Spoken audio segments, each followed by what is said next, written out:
Salut à tous, je m'appelle Antoine Caron et je suis heureux de vous accueillir sur cette chaîne dédiée à la pêche. Ici, je partage des astuces sur la pêche, le choix des appâts et des leurres, et j'aide également les débutants. Abonnez-vous pour rester toujours au courant. Et maintenant, passons au sujet Un du jour. nouvel arrêt. La décision accorde un délai de 4 mois pour la prise d'un nouvel arrêt prévoyant ces tirs. Depuis le 19 septembre 2022, le gouvernement avait suspendu les tirs de régulation du grand cormoran sur les eaux libres. Il interdisait ce faisant aux préfets d'accorder des tirs de régulation pour protéger les poissons. La FNPF et l'ensemble de son réseau associatif avaient vivement dénoncé ce choix extrême qui allait à l'encontre de la protection du peuplement piscicole, et notamment de certaines espèces patrimoniales au statut fragile.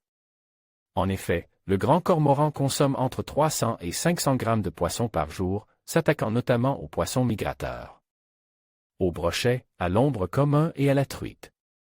Dans l'Aude, par exemple, les résultats d'études menées par la Fédération départementale de pêche montrent une chute de près de 80% de la biomasse de l'ombre commun du fait du cormoran.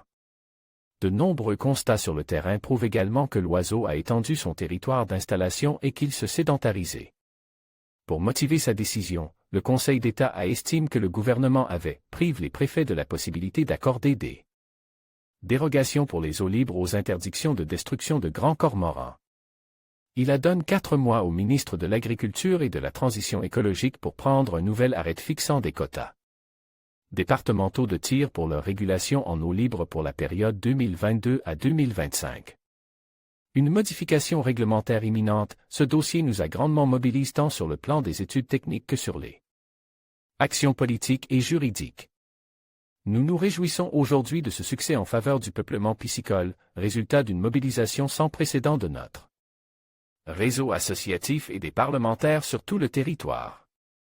Nous attendons une modification réglementaire imminente, opérationnelle pour l'automne comme annoncé par le ministère de la Transition écologique. Claude Roustan, président de la FNPF.